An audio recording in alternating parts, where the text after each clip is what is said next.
योगेन चित्तस्य पदेन वाचां मलं शरीरस्य च वैद्यकेन योपाकरोत्तं प्रवरं मुनीनां पतञ्जलिं प्राञ्जलिरानतोऽस्मि आबाहुपुरुषाकारं शङ्खचक्रासिधारिणं सहस्रशिरसं श्वेतं प्रणमामि पतञ्जलिं गुरुर्ब्रह्मा गुरुर्विष्णु गुरुर्देवो महेश्वरः गुरुः साक्षात् परब्रह्म तस्मै श्रीगुरवे नमः हरिः ओम.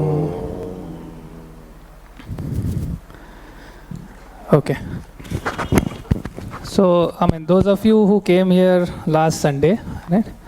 Just as a reminder, we saw that the Yoga Sutra is a darshana text, right? And we saw what are darshanas, what is a sutra, what is a bhashya, right? We also looked at how we thought Guruji approached the subject, right? We saw a little bit about the tenets of Sankhya and Yoga, right? And in some sense we got oriented to the text, right? What is all the text about?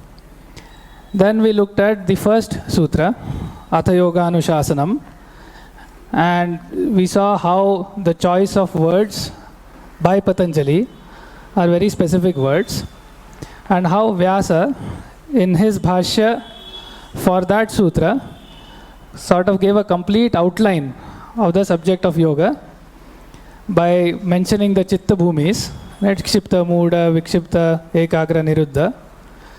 How the Ekagra and Niruddha are the ones specific to yoga, but Samadhi is applicable to all the bhumis. How in Ekagra the chitta is profuse with the Sattvika guna, right? It's a sattva profuse.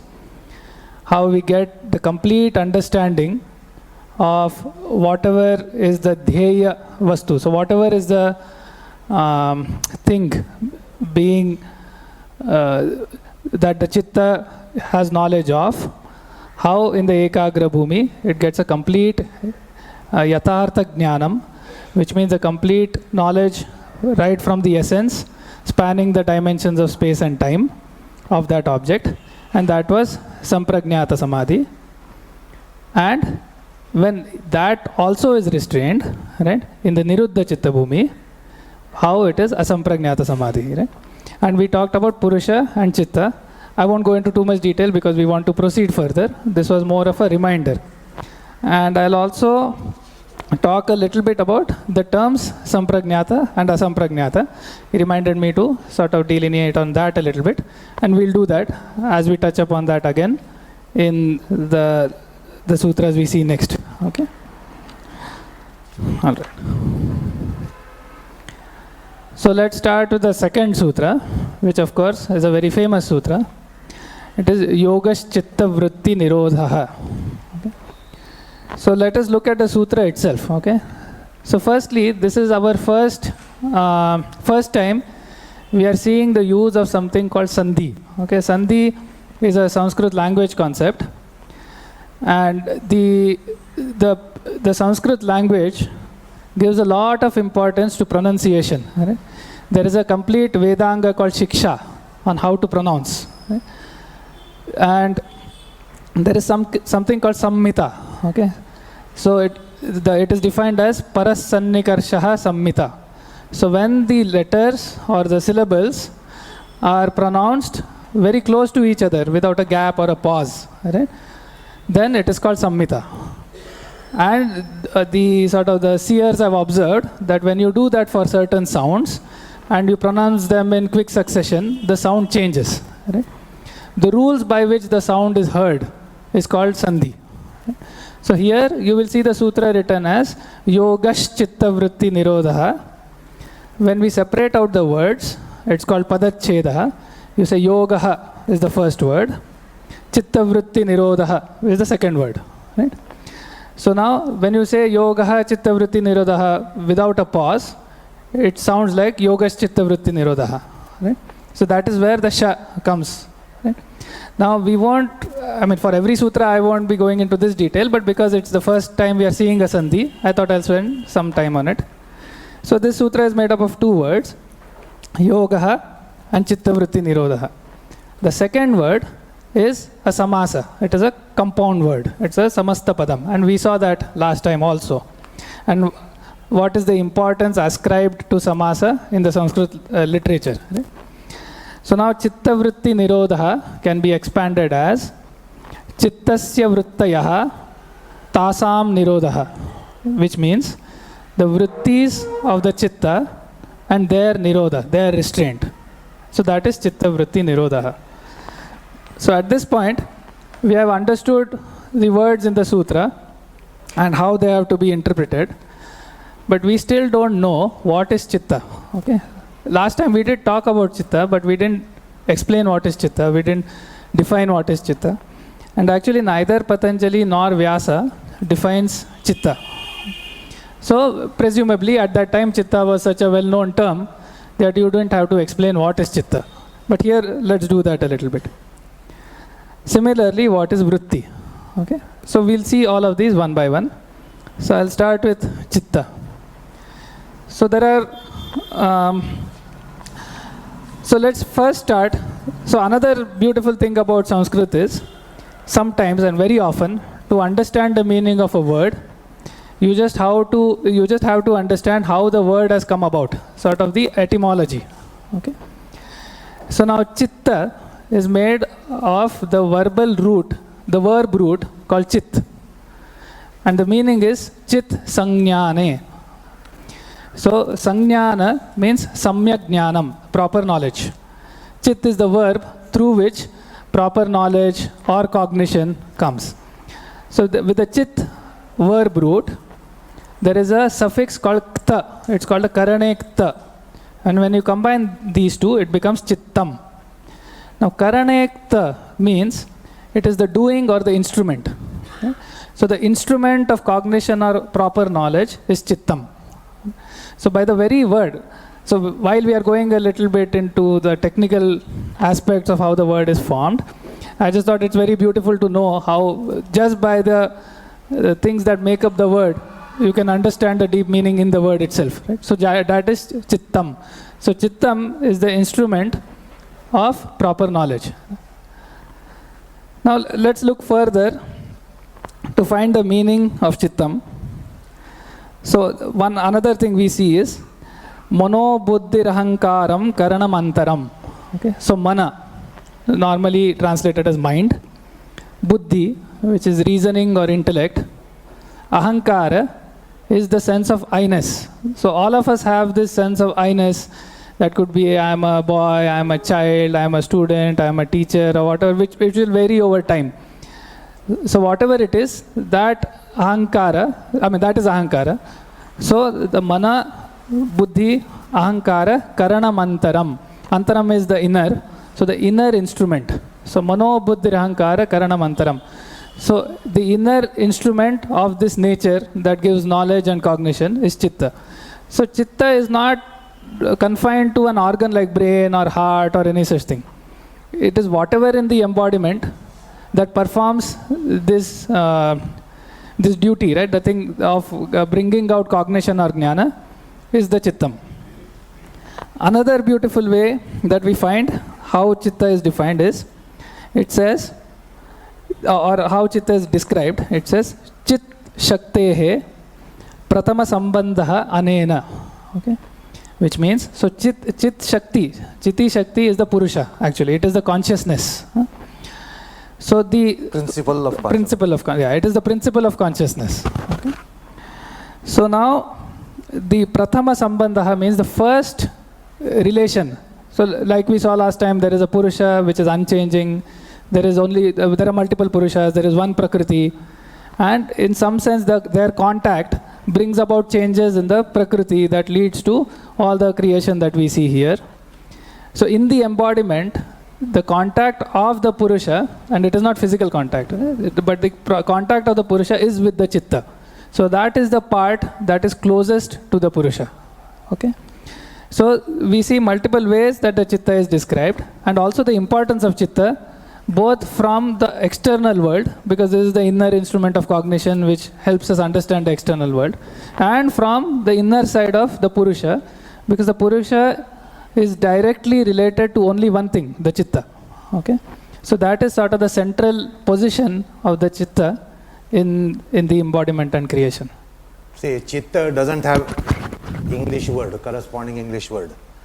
So it must be maintained. Mike. It must be maintained as, give me a hand, Mike. It must be maintained as technical term. See, the word chit, as he just now said, the chit means the conscious principle.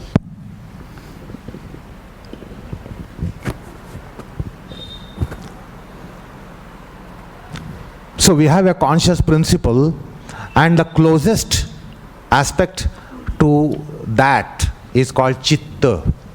So therefore the chitta word comes from chit, which is basically sentient principle, animate principle, living principle within us. And that's why the word chitta. Now, if you want to understand what chitta is, the formal education of yoga, we are inducted to its functions. See, if you are introduced to some person, you want to know what the person does. Is that right? What the person is, what the person does. You don't say, please send me your x-rays, I want to see the inner part, embodiment of you. Send me a brain scan, mind scan, body scan. You say, what do you do? Is that right? So that's how we get inducted to someone, what one does. Not one is externally, internally. So chitta word has to be understood by its functions. So let's try to understand. It will include all functions of your mind aspect, intellectual aspect, emotional aspect, sentimental aspect, identity aspect. That's why best word in English would be mind stuff. Mind stuff. The whole of the mind stuff is called chitta. Now what does the chitta do? So then we'll understand what the chitta is. The chitta gives you mind. What does the mind do? It experiences pains and pleasures.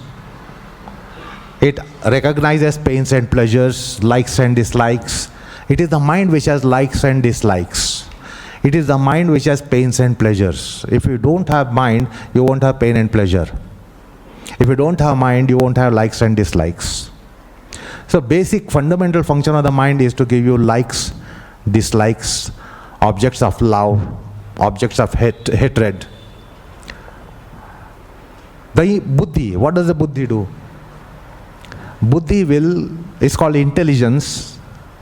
Intelligence will tell you what is right and what is wrong. Mind will tell you what is relishable, what is not relishable. What is it that I like, what is it that I don't like. The intellect does next function as to what is right and what is not right, what is wrong and what is not wrong. So that is also important for our psyche. Otherwise we'll be subhumans. We'll be just going after what we like, what you don't like. We'll get away from what you don't like, and we'll go towards what we like. And that might call our perish. We might perish by that. We must identify that this is, I like it, but it's not good. Then what you discriminate? You don't opt for it. I don't like it, but I need it.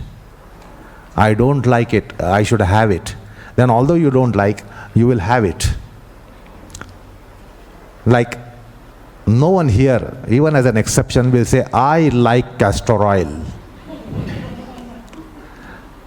No one likes castor oil, but you know that it has to be taken.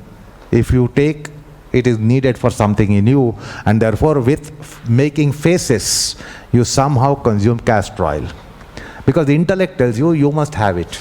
Mind says, I don't want it. Rather than give me gulab jam, give me basundi, give me lemon juice, give me mango juice, and not castor oil.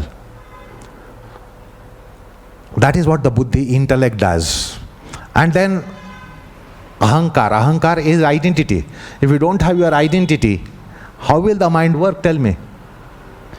If you don't have your identity, if you don't have the sense of I, sense of me, how are the things going to be consumed or decided whether to take or not to take? Neither the mind will work nor the intellect will work if there is no I-ness. So ahankar is not ego, pride, arrogance, self-conceit, as one might construe that way. So, because you will get in English translations ahankar rendered as ego.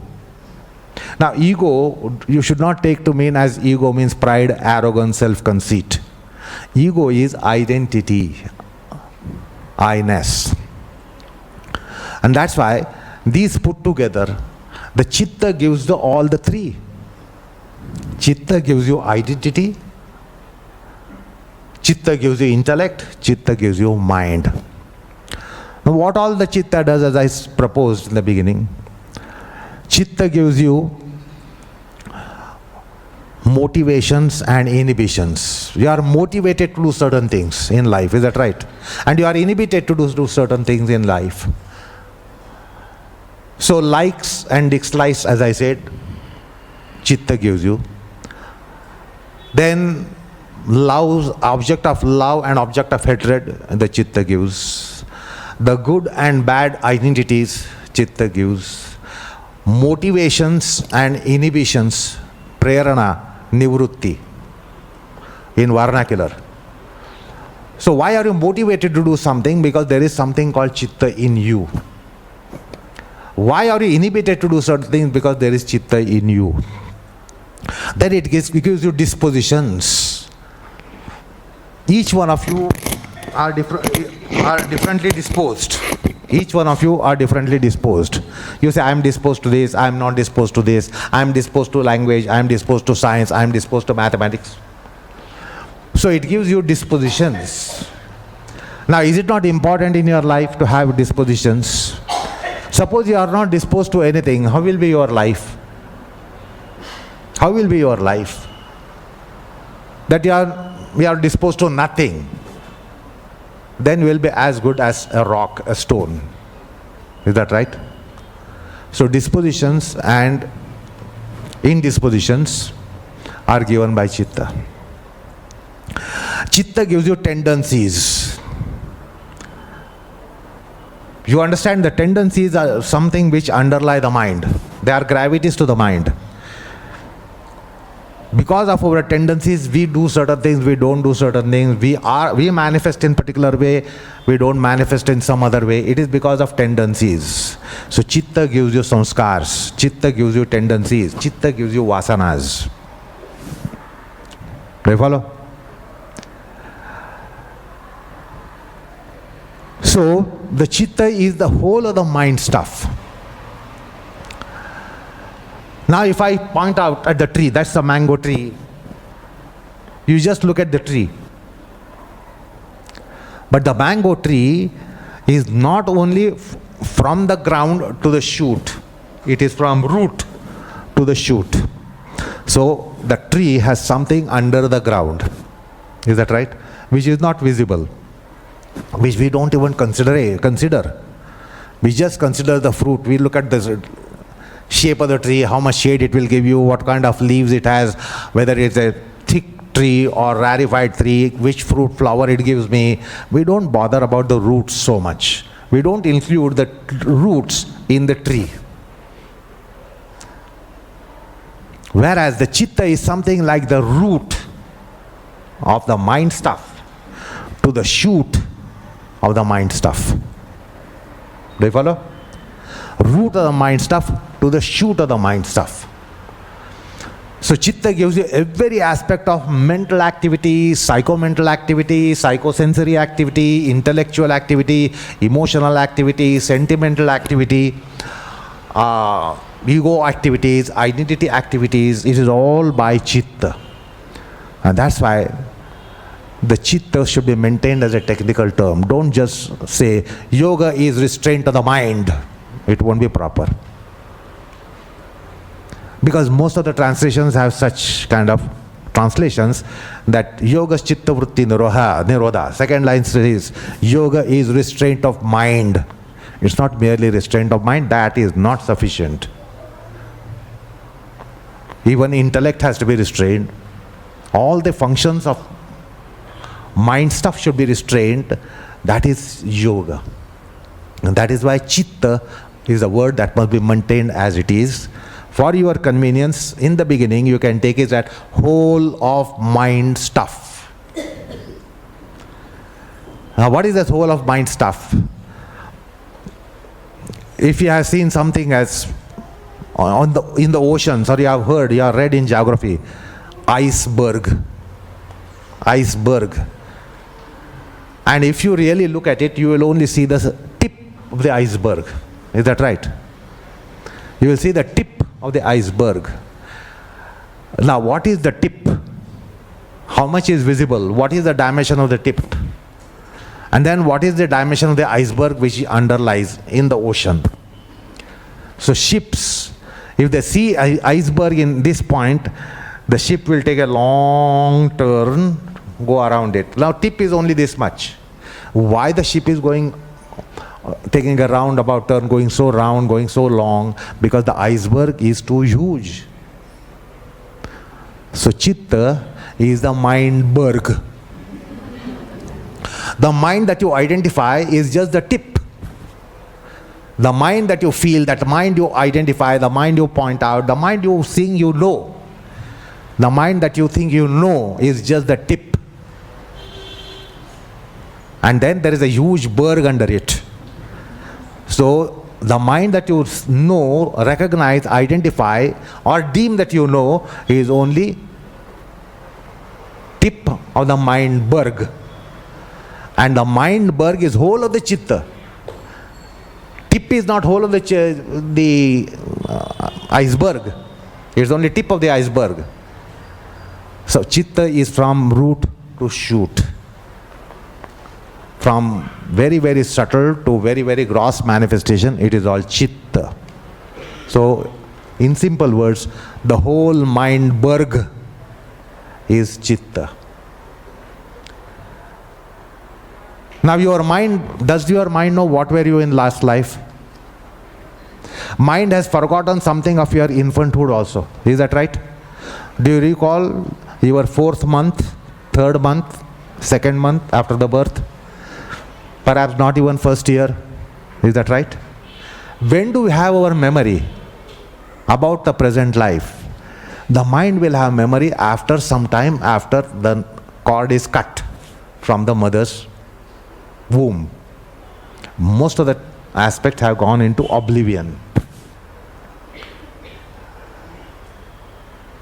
So mind doesn't know what did you do in your 2nd month, 3rd month after the month, what did you do in your 1st year after the birth, what did you do perhaps in the 13th month and 14th month after the birth even. Our memories start somewhere later. Is that right? Do you remember your 1st year vividly, clearly? You might perhaps remember yesterday. Is that right? You might remember everything of the yesterday perhaps. Again perhaps, and not definitely. But what about 1st month after birth? 1st day after birth, 2nd day after birth. So many things have gone into oblivion. Mind doesn't know. Chitta knows it. Chitta is the record holder. It holds all records. It has all impressions. Chitta has all impressions. Mind doesn't catch the impressions. Mind just captures the expressed thing, manifestations. So chitta has that. Your chitta knows what did you do on the first moment when the cord was cut. Mind doesn't know. Chitta knows when you took your first breath. How did you take? Mind doesn't know. Mother knows that you cried and took your first breath. If you did not cry, somebody hit you on your back for you to cry. Baby doesn't know. Baby doesn't know who hit the baby for the first time. Baby doesn't know who hit the baby for the first time. but the chitta knows. Chitta has all registers, all records. It immediately goes into chitta. So it's an archives of all that has happened in your life. Mind is not an archive. I think that should be sufficient for the day, for the time being. Is it okay? Yeah. So, so chitta as the inner instrument, chitta as mana, buddhi, ahankar combination, and chitta as the thing to which the Purusha is most closely related. Right?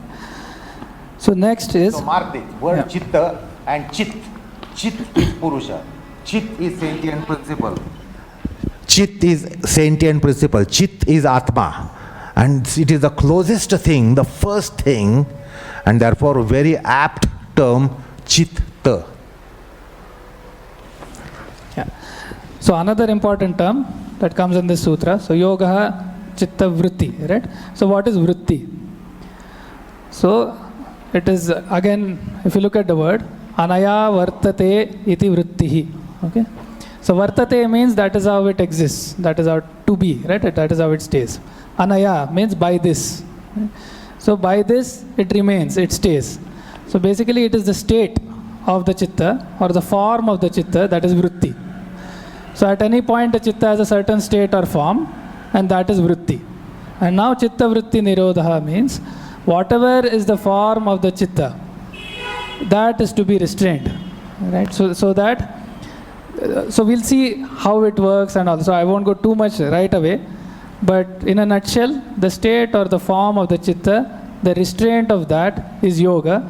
That is what Patanjali is saying in the second sutra. Okay? Now let's also see what Vyasa has to say.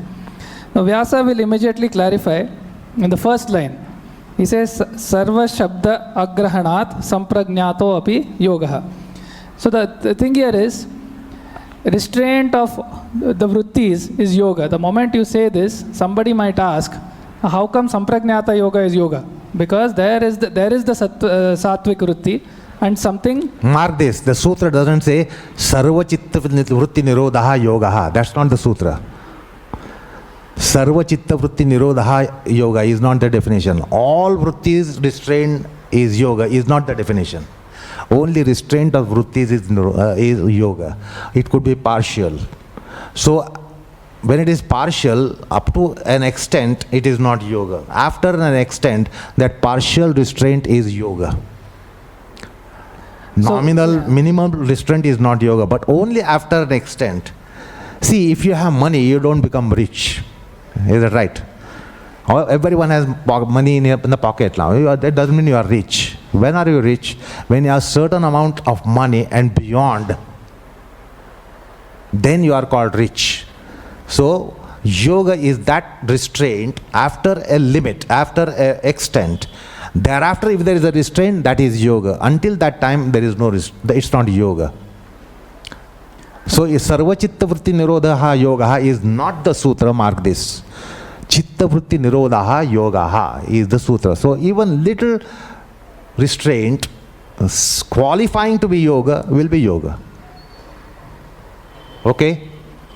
Right, so that is what Vyasa is pointing out, that the Ekagra Samprajnata Yoga is also yoga because the word Sarva is not there. And both Patanjali and Vyasa have to be very precise to explain, because like we said, there is a debating culture and there would be questions that coming up. So they are very careful to be clear on what they are trying to say, right?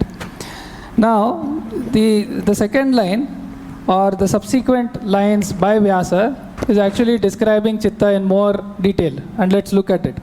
So first thing he says is, Chittam hi prakhya pravritti sthiti shilatvat trigunam. So he's making, so prakhya means the sattva guna.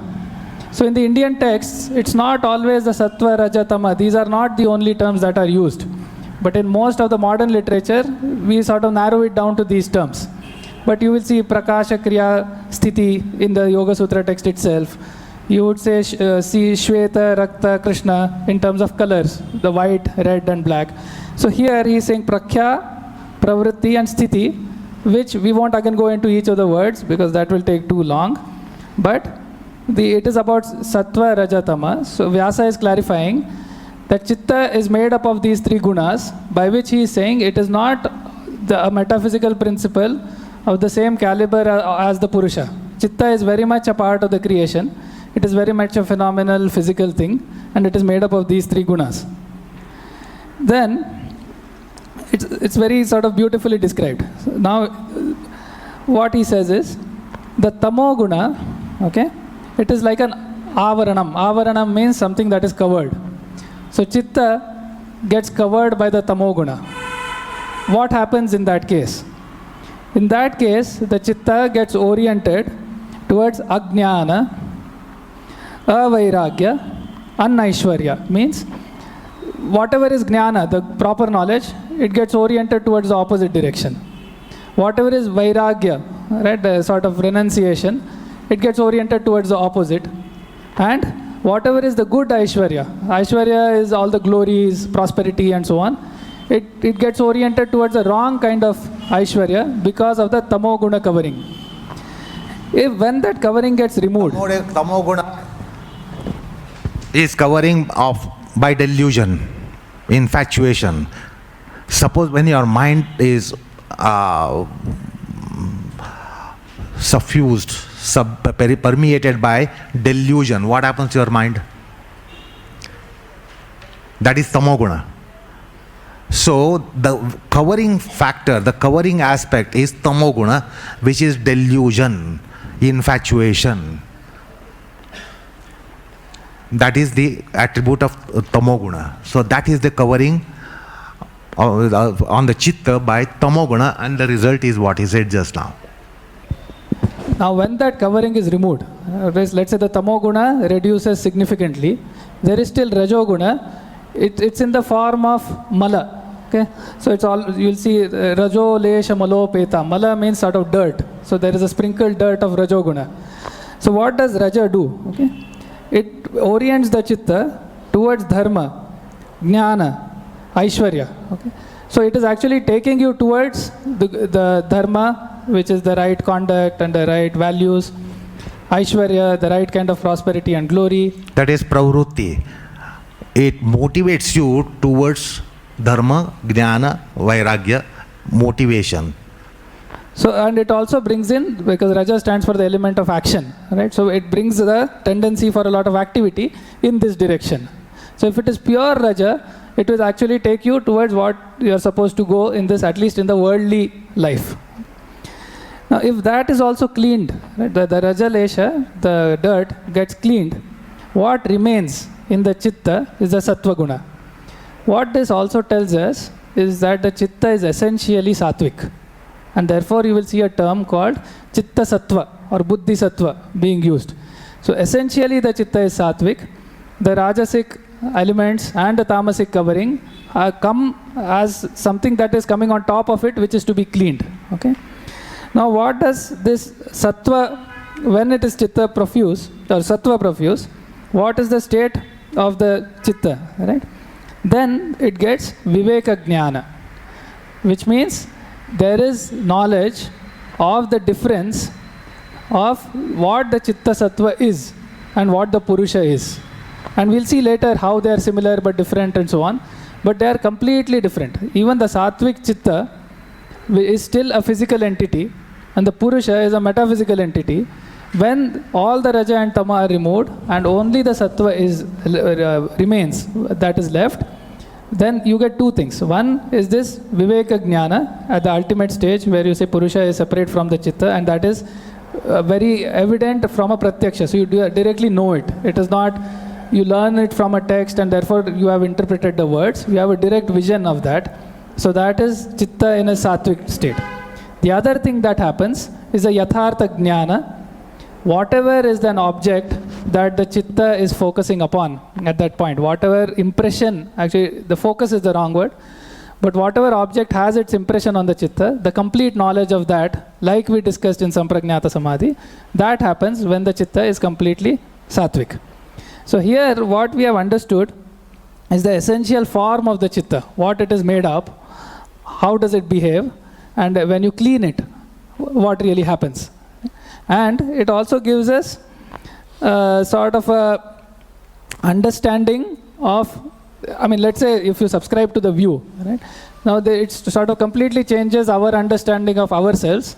So we don't say we are one, this entity. We say, okay, there is a Chitta, there is a Purusha, and the Chitta is an instrument. It is not a self-acting agency. It is just an instrument which gets covered by dirt and coverings, which needs to be removed. And that is sort of the constitution of every creature in the creation.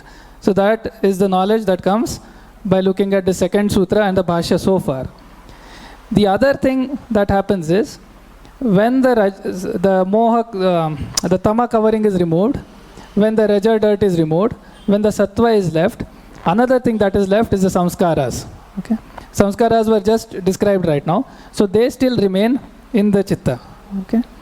So if this sattvic influence also gets removed, that is the nirodha stage of nearing the asampragnata samadhi, where only the samskaras remain. Right? That is called the samskara matra avashishta. So the complete influence of the guna, sattva, raja, tama, everything is going, only the samskaras still remain. That stage, as Vyasa says here, is the nirbija stage, the nirbija samadhi. That is a samadhi where there is no object or no seed on which the chitta has the knowledge. Right? So there is no object, neither the Ishvara, nor the lotus, nor the pot, or whatever. There is, all of that is gone, because even the sattva has been restrained, and the very essential nature that remains is the samskara matra. That is the nirbija state. Okay, and then Vyasa makes a very emphatic statement in the end that says dvividaha saha yogaha. Okay, so this yoga, which has been described as yoga chitta vritti nirodha, is of two types. So Vyasa sort of repeats to emphasize. There is the sampragnata yoga and the asampragnata yoga. So whoever is sort of listening to this darshana has no confusion as to what exactly yoga means, what is chitta, what is vritti, what is the purusha, and how they interact, and what state is called yoga. So there are two states of yoga. So that is what Vyasa is making clear here. So the terms here, sampragnat and asampragnat. Sampragnat, it's not just name given. Like my name is Prashant, his name is Shreen, it is a name given. And therefore there's a convenience for our business of life. Suppose I don't have a name, you will have a problem. He doesn't have a name, you will have a problem. So name is given. So sampragnat is not just a name given. See, that's how the Sanskrit language is. It relates itself to the essence. What is sampragnat samadhi? Sampragnat samadhi is the one that gives you sampragnana. It gives you sampragnana. What is sampragnana? What is the word? Gnana is the first word. Then there is a prefix to it. Gnana is knowledge. When there is a prefix of the kind of pragnana. Pra means exalted knowledge. We all have knowledge. We all have knowledge.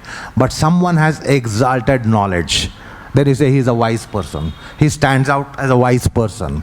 That's called pragnana, prakarshita gnana. Exalted gnana is pragnana. So gnana gets a prefix, pra, and becomes pragnana. Pragnana gets a prefix, sam. Sam means samyak.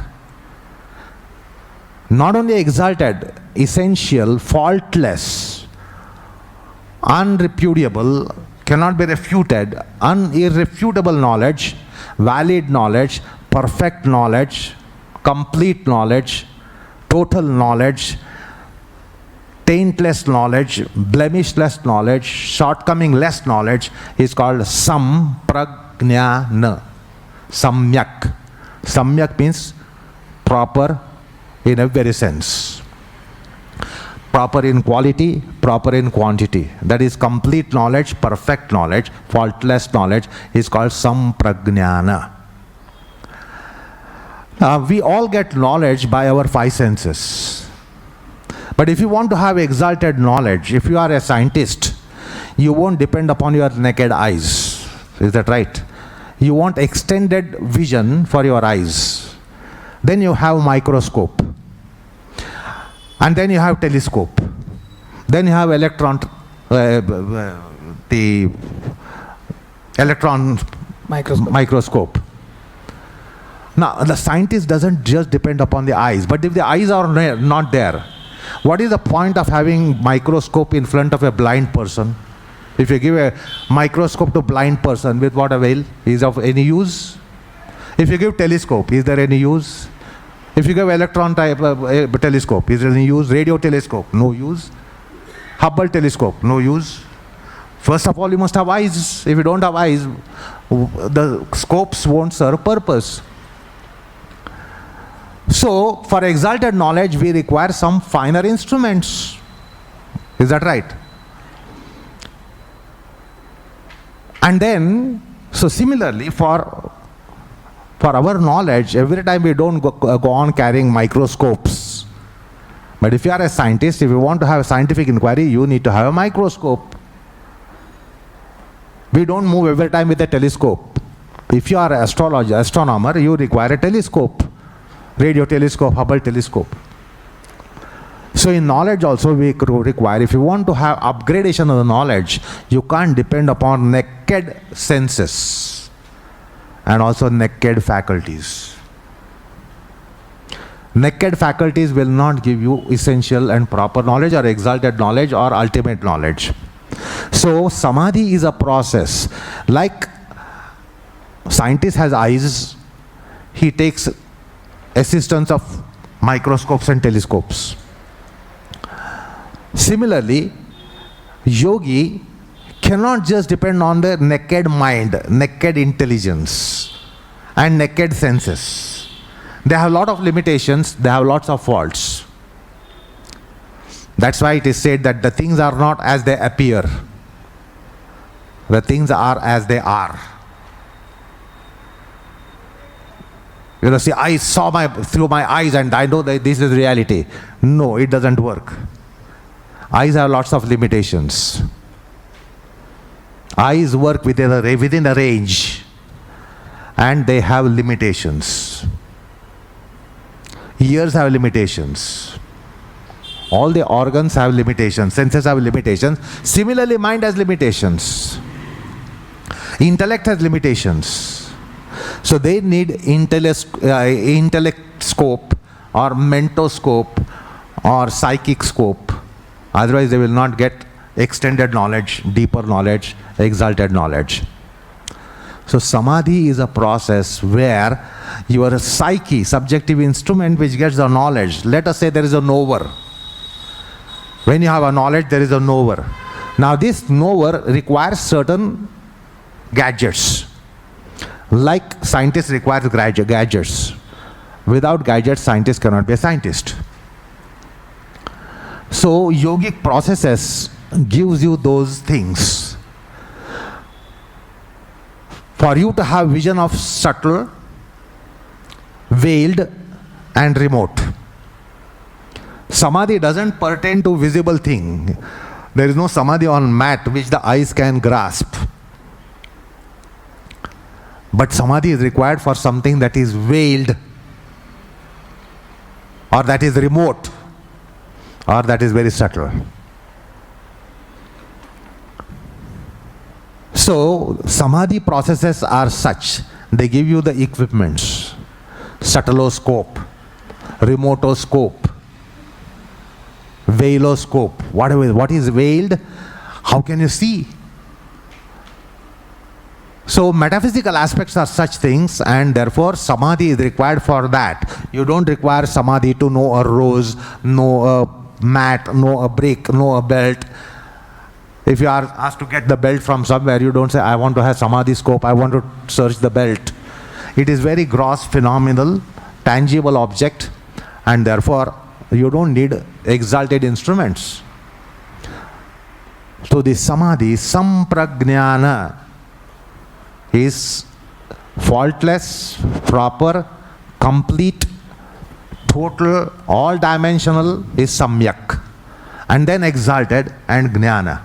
That is why the word samprajnata samadhi.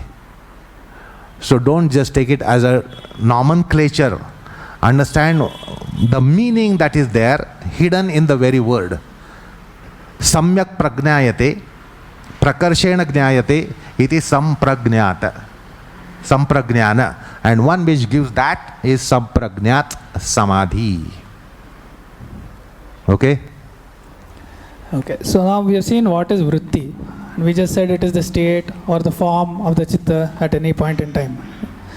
Later, and most of you probably already know, Patanjali will say the vrittis are of 5 types. Right? So, just wanted to take this chance to clarify. So, since it is the state of the chitta, and chitta is made up of sattva, raja, tama, in theory, there are infinite vrittis because there can be infinite states. So, what is this 5? So 5 is a classification of the vritti based on the type of jnana that has been impressed upon the chitta. Okay, so what is the kind of cognition or the knowledge that is happening and being impressed upon on the chitta, that can be classified into exactly 5 types, which Patanjali will give later. But if you take the broader definition of the state of the chitta, there are infinite states. So anything can be classified in different ways. And what is important in yoga is the classification in terms of cognition, because that is what we are sort of going to work with, and that is where the 5 comes, which we'll see later. I just thought I'll clarify this. Then let's also look at what Guruji has said about this sutra. And last week, like we discussed last time, he brings his unique angles because he is not constrained by approaching this as a darshana text. Secondly, he wants to open out the subject to lay people. Right? So he is bringing a very different angle to it. So he says, yoga is the art and science of mental discipline through which mind becomes cultured. So he is bringing this in words that are easy to understand. But you can also see now how these words that he has used relate to how actually the subject has been put forth and how it is very suitable for us to approach this in this manner. Then he again draws a very nice analogy of the chitta being like a fluid. It's like a water or a lake. And then there is the Purusha. So if the water is murky, then you can't see the Purusha. It gets covered. Right? When it is clean, the Purusha shines forth through crystal clear water. So that's another good analogy that Guruji brings in. He also brings in a very interesting angle of the Pancha Kosha that comes most prominently in the Taittiriya Upanishad. Now the Taittiriya Upanishad... Before you go there, yeah. He says it is discipline, organized mind. Suppose there is a crystal clear water body, lake, crystal clear transparent water. You should be able to see through. But you are not able to see through unless the water is steady. Suppose the lake is disturbed. If you have thrown a pebble in it, or there is heavy breeze blowing, and the lake is disturbed, lot of rufflings on the lake. Despite the water being very clean, transparent, crystal clear, it doesn't show you the basin of the lake. But once the water is steady, being clean, clear, now being steady, you can see the basin of the lake. So it is disciplining the mind, putting the mind in proper condition, shape, and a settled condition. You very well know that unsettled mind is uneasy mind. Do you ever say, my mind is unsettled, I am very comfortable? When my mind is settled, you can say, I am comfortable. So that is the aspect of discipline. Mind, intelligence, ego, these are the mind factors. Put them in a condition whereby they become steady, stable. And then purificatory processes by sattvic processes, banishing or mitigating the rajotama gunas, that lake will become clean water lake. So making it clean water lake is the aspect of discipline of yoga, where you make your mind bereft of defects. And then it has to be steadied. Just clear, clean mind doesn't reveal. It should be steady. The lake will reveal the basin when it is clean water, crystal clear water, and also steady. So that is Chitta Vritti Nirodha. Whatever practices whereby the mind gets purified, going towards transparency, and then going towards steadiness, is yoga. Chitta Vritti Nirodha yoga. Right.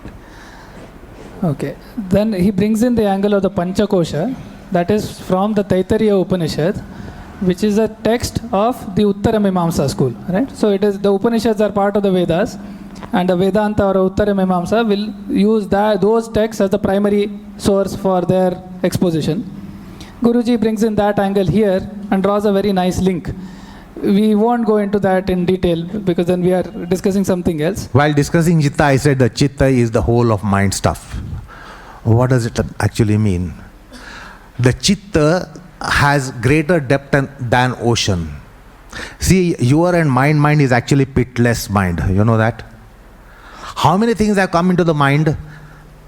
Has the mind ever said, my mind is now full? Like we say, my belly is full. If you go on eating and eating at dining table, a point will come where you say, my belly is now full, I can't take anything more. Is that right? Because it's a container, and the container becomes full, then you can't be taking much more than that. But that's not the case of mind. Mind is pitless. It has no pit. The mind has been swallowing things. The things are getting into it right from your birth. Mind never says, now it is full, and therefore get me another container in. Mind is pitless. Now understand, when it is pitless, what is the depth of the mind? Can you imagine? The mind has been containing so many things until this point in your life, and it will be still containing prospectively.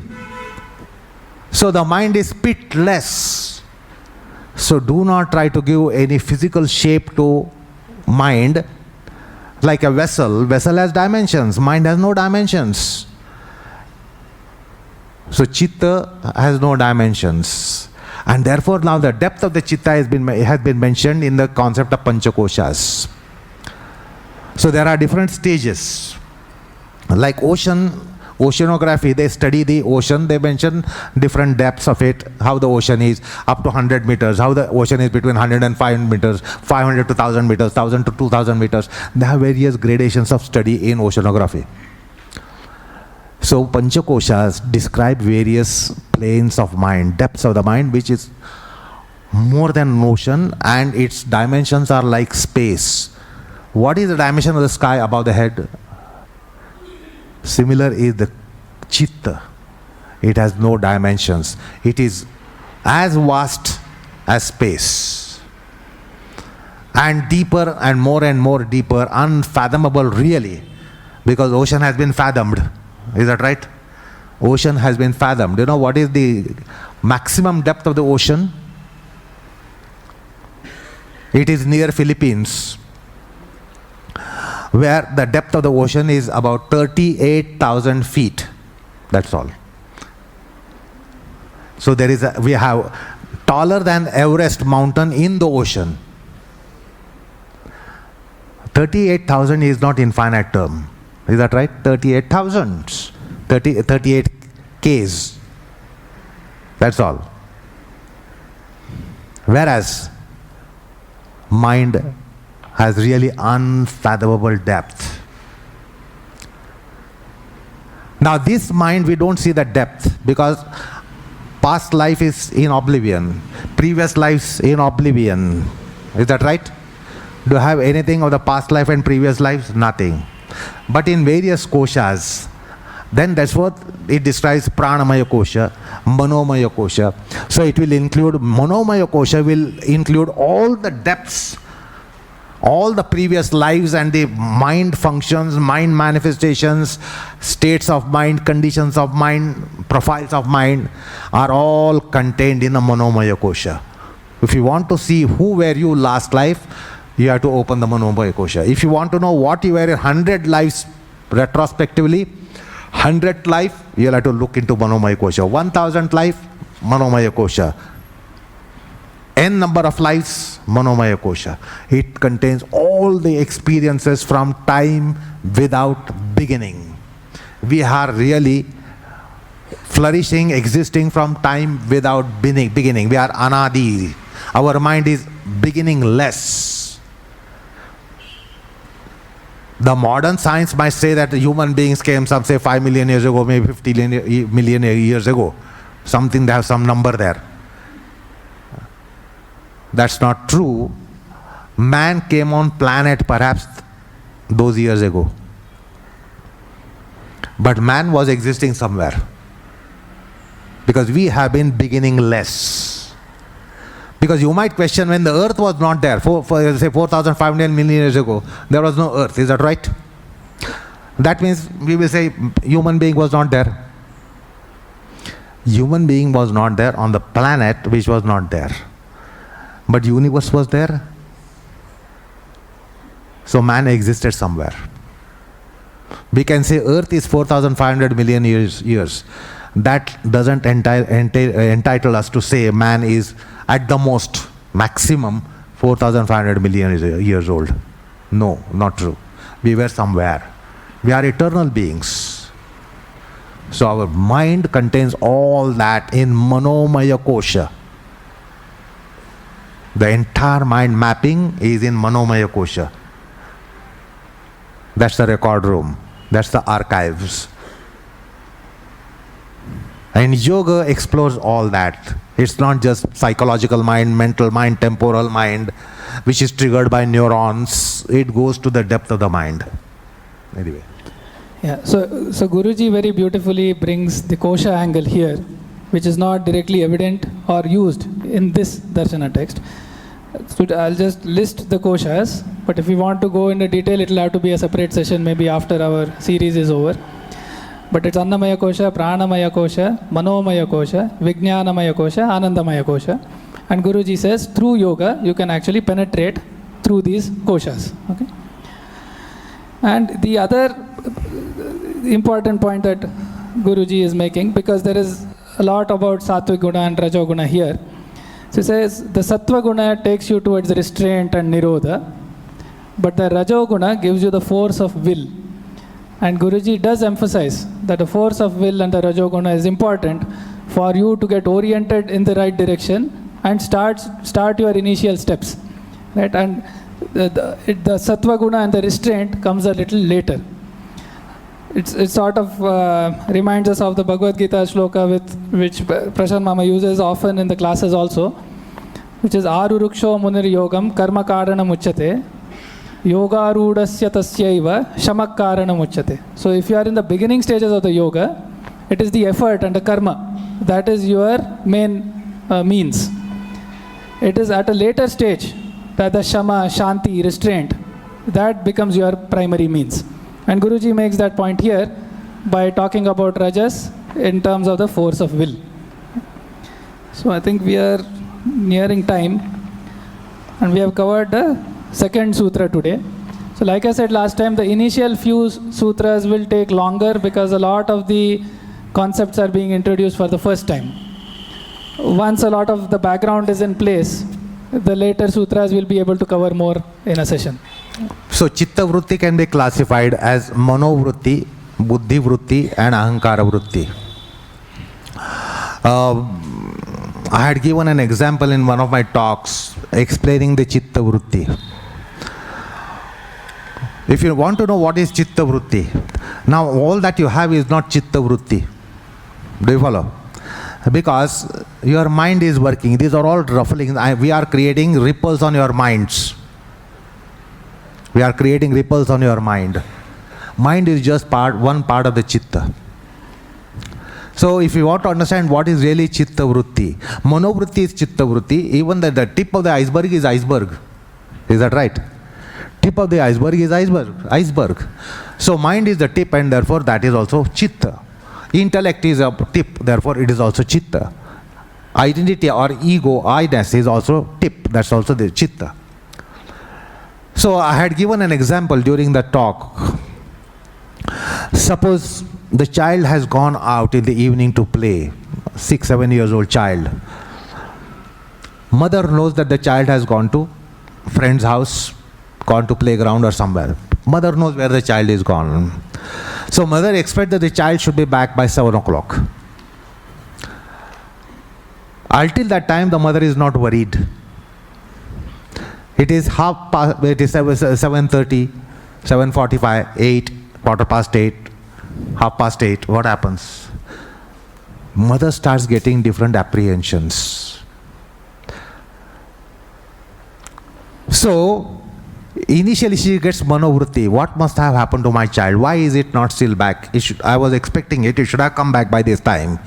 And it has not yet come. So mind plays havoc. Mind disturbs her a lot.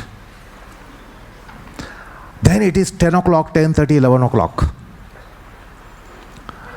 The mind is agonized on a deeper plane. Is that right? Actually, she finds a solace in the beginning. I have trained my child, I've told my child not to do this, not to do that, not to go with unknown people, not to move with unknown people. So I have educated my child, so child will not do something wrong. I have educated the child. I have given necessary education. This is buddhi vritti. The intellect goes on giving a solace. Don't worry, the child will come back. Nothing untoward will happen to the child. So it is okay, 7 o'clock expected time, 8 o'clock, intellect can perhaps play a role there and give a solace. But then it is 10:30, 11:30 at night. The whole of the mind stuff, the mother is now in one single worry. No alternation. Otherwise, earlier there was a swing, nothing must have happened. Parents will leave her, must have gone out with the parents of the friend, etc., etc. So many things, alternatives come to the mind and go. Come and go for her to be comforted. But at 11:30, 12 o'clock at night, now there is no chance of any comfort. Now mother has no alternatives coming. Now only she knows something untoward has definitely happened beyond doubt. Now from soles of our feet to end of the hair, there is only one vritti, fear, fear, fear, fear. That is, understand, chitta. All that was earlier was giving some sort of relief, maybe, may not be, this may be, this may not be, that may be, that may not be. So many things come to, imagine you as a mother and your child. How many things will come to your mind and go? Come to mind and go. But finally, something comes, doesn't go. And something comes, doesn't change. Mother knows that something definitely has happened, and it doesn't go until the child comes home. Is that right? So that is chitta vritti. However, earlier phases, mano vritti was also chitta vritti, because mind is tip of the iceberg, tip of the mindberg. So they are all chitta vrittis. But for the chitta vritti to be completely a chitta vritti, you will have to go to such a state. Worry beyond level of exceeding, where the fear cannot further exceed for the mother. Anxiety cannot exceed beyond a point. That is chitta vritti. That includes everything which comes as precursors, which comes before that. Little pebble thrown, chitta vritti. Huge boulder dropped in the ocean, again the water is disturbed. Is that right? Whether it is a small pebble or huge boulder, water is getting disturbed. So that you call it disturbed water by just putting a pebble in the water, lake, or huge boulder in the lake. Huge boulder disturbs a greater extent. Pebble, just peripheral ripples. If you go 2-3 feet under, perhaps you will see no ripples on the water. Water is steady, only peripheral ripples. So understand the concept of chitta vritti. A steady lake, small pebble, slowly dropped. If you forcefully hit it, the water, it will be more deeper ripples, greater ripples. Is that right? Huge boulder falls in it. What happens? A rock, boulder, huge stone, dropped forcefully. What will happen? So understand chitta vritti at various magnitudes. Okay. So we've understood the Chitta and Purusha, what is yoga. There are some points again I wanted to make. So when the tamas covering is removed, when the raja is removed and the Chitta is purely sattvic, right, purely sattva, then I said it understands directly, through direct perception, the difference between the Chitta and the Purusha. So there is a term for this, is prasankhyanam, okay? And Prasankhya. Sankhya means knowledge. Sankhya means knowledge. Prasankhyana means exalted knowledge. So yoga is a wisdom process, not push button stop mind. It's not a stop mind process. If you want stop mind process, swallow a sedative. It will stop the mind. So yoga is not stop mind process. It is by wisdom. The more wiser you are, more quieter mind you can have. Wise people will never be perturbed, disturbed, agonized. Mind won't be turbulent for a wise person.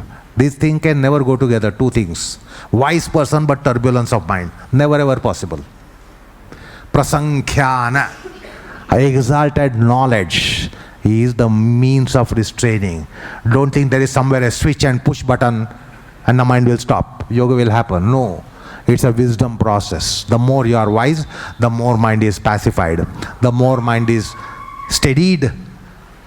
And therefore samadhi can happen. Yoga is a wisdom process. Prasankhyana.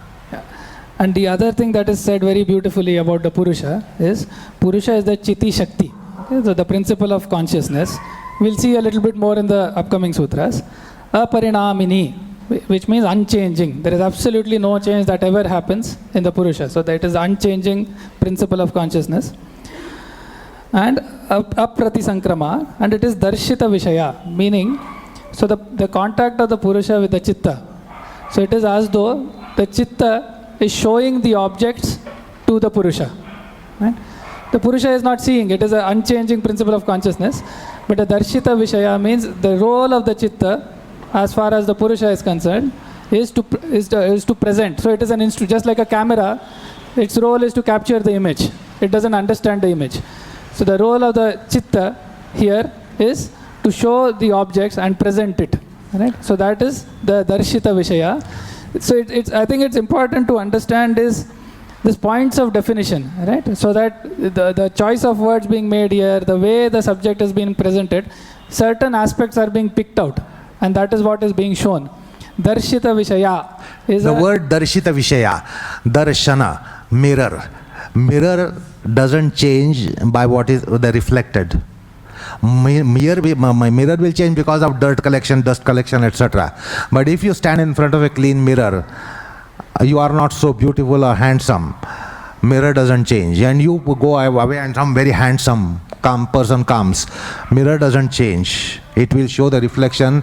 It will not say, I will not show your reflection. I don't want your reflection in my mirror. You are ugly, unsightly. Mirror doesn't say that. Darshita Vishaya. Mirror is like that. It will reflect anything that comes in front of it. It doesn't have selection and choice. It will show the reflections. Similarly, Purusha Darshita Vishaya is like a mirror to the mind. It will show all the objects, all the experiences. However, the mirror doesn't go under experience. Purusha doesn't go under experience, undergo experiences, but it will show to the mind that you are happy, you are sad, you are wise, you are unwise, you are stupid, you are intelligent, you are deluded. It will show only Darshita Vishaya. Shuddha. Shuddha means absolutely pure. Okay, so the Chitta can be covered by all kinds of Raja, dirt and Tama covering and all that. The Chiti Shakti or the Purusha is absolutely pure, and Ananta. Ananta means having no end, so not finite. So those are the three things through which the Purusha is getting qualified in the Bhashya for this sutra. Okay, the rest we'll see later. And I think we'll stop with by saying the shlokas on Guruji. Finally, Purusha, let this word be clear. Because otherwise with our parlance, Purusha means we consider masculine. पुरुषाचा पुरुषाशी काही संबंध नाही आहे. बायकांमध्ये पण पुरुष आहे. The Purusha word is metaphysical, nothing pointing gender. It is not pointing out gender. Puri Shete iti Purushaha is the etymological derivation. It is called Purusha because it resides in all embodiments, all particles, everything in the universe, every particle. It is immanently there. It resides in it, therefore it is called Purusha. Nothing to do with the gender. So this confusion should be removed from the mind at the outset. Otherwise you have this, that may be gender discrimination in Yoga Sutras. He says Purusha. So Purusha has a different meaning there. Why the word Purusha has come in gender is a different derivation. Do you follow? Like in English you have a word called red. Word red, phonetically. R-E-D, red is a color. R-E-A-D, red is what? Any color? So it's a verb there. Phonetically the word is not changing, red. But then it depends upon reference to context. So R-E-A-D, red, comes from R-E-A-D, read. He is to be reading something. So Purusha is such a phonetic word. So consider this aspect. Nothing to do with the gender there. Okay? In fact the words Chiti Shakti, Darshita Vishaya, they are all feminine, okay, as per the language. So it's the gender in Sanskrit, like for the word wife, there is a feminine word called Bharya. There is a masculine word called Daraha, that is also wife. There is a neuter word called Kalatram, that also means wife. So the genderness in the language has a different dimension altogether from the gender in the real world. Biological gender. Right. So I think we'll say the shlokas on Guruji, and then if there are any questions, we'll still stay around like last time. Maybe you repeat again for this session, and maybe then we could say it together at some point. Okay. So, Vaijnānika Shikshakatve Vaijnānika Shikshakatve Kalākāra Āsaneshu Yaha Kalākāra Āsaneshu Yaha Yogābhyāse ca Tattvajñas Yogābhyāse Tattvajñas Tam Vande Sundaram Gurum Tam Vande Sundaram Gurum Yoga Vruksho Lokesmin Yoga Vrukshe Lokesmin Vardito Yasya Preranaya Vardito Yasya Preranaya Yogacharyaya Gurave Yogacharyaya Gurave Sundaraya Namo Namaha. Sundaraya Namo Namaha. Thank you. Anyone wants the mic? And if anybody wants to leave, they can. If anybody has questions, they can stay behind and anything else. You want use the mic? No, this is the one she's going to have. Oops.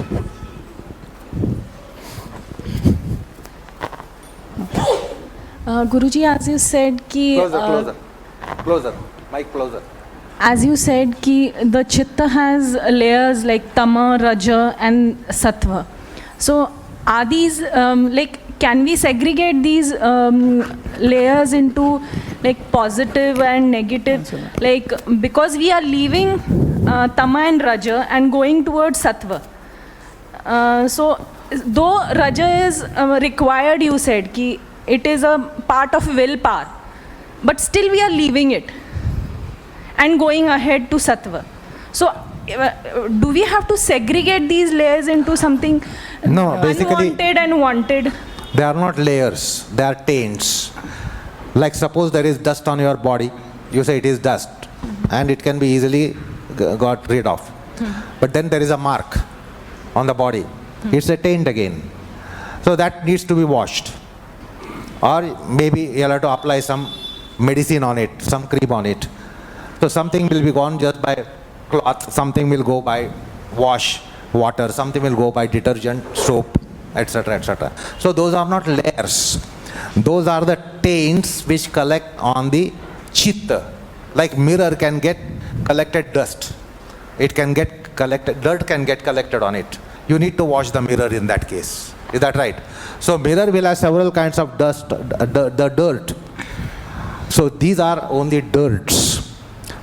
But Rajoguna, in our life mechanism, the Rajoguna is required. Like, I want to be virtuous, I want to carry out study, I want to study this, I want to go to sublime places. So you require a pravrutti, motivation and action.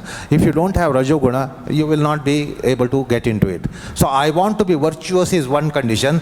I am virtuous is another condition. I want to be virtuous, you take recourse to Rajoguna. I am virtuous, Rajoguna is not there. It is, you are in virtue. When you are in virtue, it is sattvic state. Rajoguna out. But I want to be virtuous, that means you will have to do something. And to do something, you require to take assistance of Rajoguna. So Rajoguna is not altogether to be banished. Rajoguna is required for your good motivations. So Rajoguna inclines you towards Jnana, Vairagya, Aishwarya, if you remember the Vyasabhashya there. But when you are in Jnana, Vairagya, Aishwarya, you don't require Rajoguna. When you are going for it, you require Rajoguna. When you are in it, then Rajoguna is not there.